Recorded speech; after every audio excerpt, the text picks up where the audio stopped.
Salut à tous, j'espère que vous allez bien. Retour de la Ligue des Champions, le Barça doit absolument l'emporter s'il veut rester en vie dans la compétition.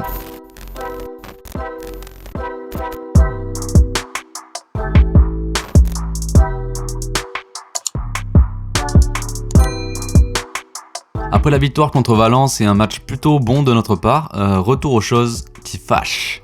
Le Barça affronte le Dynamo Kiev pour cette 3e journée, adversaire normalement beaucoup plus faible et le plus faible du groupe, même si on est dernier. A noter qu'on n'a quand même pas gagné en Ligue des Champions depuis 5 matchs, donc il serait temps de remédier à ça. Pour parler de la forme des équipes, côté Barça, on sort donc d'une victoire contre Valence à domicile. Voilà, vous avez vu le match, un match pas facile quand même, on va dire. On a vu les retours de certains blessés et l'association Fatih-Memphis qui a quand même très bien fonctionné, qui donne espoir. Ils s'entendent à merveille sur le terrain et se trouvent les yeux fermés comme s'ils jouaient ensemble depuis 5 ans déjà, donc c'est magnifique, que demander de plus. On a vu aussi Busquets, beaucoup plus à l'aise, un Frenkie de Jong qui comme à son habitude a été très actif et a fait beaucoup de percées, surtout en deuxième mi-temps, et Gavi qui joue comme s'il était titulaire depuis 10 ans, le gars patron quoi. Notre défense a pas été trop mal non plus, mais malheureusement pour ce match, on note l'absence de Eric Garcia qui s'était pris un rouge et qui commence d'ailleurs tranquillement à monter en puissance. On verra comment ça se passe pour la suite, mais pour l'instant c'est pas trop mal. Et Araujo donc qui est blessé jusqu'à la fin du mois et qui sera absent.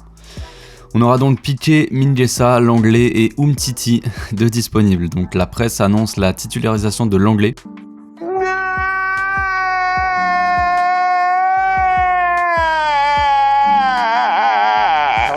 Et j'avoue qu'on peut avoir très peur. Concernant le Dynamo, ils sont donc juste devant nous, dans le groupe, avec une défaite 5-0 contre le Bayern et un nul 0-0 contre Benfica. On passe donc à la compo. J'ai beaucoup hésité concernant donc le système de jeu, tout ça, surtout quand on voit que Koeman risque de mettre l'Anglais. Alors même si c'est le Dynamo en face, quand on sait que l'Anglais a galéré en match amical contre Cornella, je crois, il y a un peu plus d'une semaine, on peut être très inquiet. Donc j'ai hésité entre un 3-5-2, donc mettre une défense à 3 avec Mingueza, Piqué et Lenglet, mais bon, je préfère quand même tenter la continuité après le match intéressant contre Valence. On partirait donc sur un 4-3-3 avec donc Ter Stegen au cage, pas de surprise. Je pense qu'il ne devrait pas avoir trop de taf sur ce match-là. À droite, je mettrais Mingueza plutôt que Roberto, pas besoin d'explication. Dans l'axe donc, pas trop le choix, Piqué Lenglet, même si bon, ça serait pas vraiment mon choix, mais disons que Koeman apparemment va le mettre, donc bon, on va dire Piqué Lenglet. À gauche, Jordi Alba, qui, comme on l'a vu contre Valence, peut énormément apporter offensivement. Bon, après, défensivement, on verra, mais j'espère vraiment que l'Anglais sera en forme, parce que si on se prend des contres, même si c'est le Dynamo, on va trembler. Je ferais bien rentrer aussi Baldé, pour faire souffler Jordi avant le Classico et remettre une mini concurrence. Donc en 6, Busquets, accompagné de Frenkie de Jong et Gavi. On sait que Pedri est toujours blessé, qui manquera aussi sûrement le Classico. Donc très mauvaise nouvelle, mais bon, c'est comme ça, on commence à être habitué au niveau des blessés. Et devant donc, je remettrai le trio qui nous a enflammé dimanche soir. Ansu Fati, Memphis et Serginho Dest, le Brésilien, qui a vraiment été intéressant en tant qu'ailier. Franchement très chaud. Ça va peut-être poser problème au bout d'un moment, s'il continue à être aussi bon limite, mais un problème entre guillemets. Koeman va plus savoir quoi faire à force. J'en parlais d'ailleurs dans une vidéo début de saison, que ça pouvait être intéressant de tester Dest devant, parce qu'on sait que offensivement le gars est chaud, techniquement le gars est très vif, très rapide, genre dans les petits espaces c'est quelque chose. Donc j'avais dit que ce serait intéressant de le voir sur l'aile droite, sachant que on sait très bien qu'on a un manque depuis un petit moment quand même, mais bon, à l'époque on avait encore Emerson sur le banc, et là si c'est pour mettre Roberto en latéral ou même Mingueza, je préfère quand même à terme voir Dest à ce poste, franchement. Sauf si Daniel Alves arrive. Mais bon, je vois mal taper des allers-retours pendant 90 minutes comme à l'époque, comme à la belle époque. Donc avec le retour de Dembélé, la question peut-être se posera plus trop. Ils pourront sûrement faire un beau duo à droite. Surtout s'ils jouent régulièrement ensemble. Donc Dembélé, si tu pouvais arrêter de te blesser, s'il te plaît.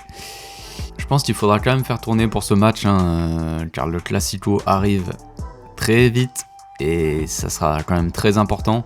Si on gagne, bah de toute façon on sait, hein, c'est un classico déjà, donc voilà. Mais en plus si on gagne, on passera devant le Real, et on enverra surtout un message assez fort. Non, le Barça n'est pas au fond du trou, pas totalement. Donc on pourra faire rentrer Nico à la place de Busquets ou Frenkie selon la forme, selon la physionomie. Coutinho à la place de Gavi peut-être aussi, parce que le Gavi se dépense beaucoup et bon, au bout de la 60e, tu commences à plus trop le voir le gars. Normal, hein. Baldé pour Alba, parce que Alba revient à peine de blessure, donc il faut pas non plus le cramer dès le début, hein, faut arrêter les conneries.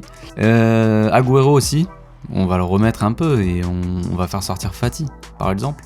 Après bon, je dis ça, mais tout dépendra de la physionomie du match, hein, forcément, mais je pense quand même que quoi qu'il arrive, il faut faire souffler Ansu Fati et Alba surtout. Ils sont pas vraiment encore à 100%, ils sont pas dans le rythme vraiment, voilà, ils reprennent tout doucement, il faut y aller tranquille. Faut pas les cramer, on va pas nous faire une Dembélé là s'ils se blessent tous les 4 matins. Bref, voilà pour la compo. N'hésitez pas à me dire dans les commentaires si vous êtes d'accord ou si vous feriez autre chose, autrement, comme vous voulez.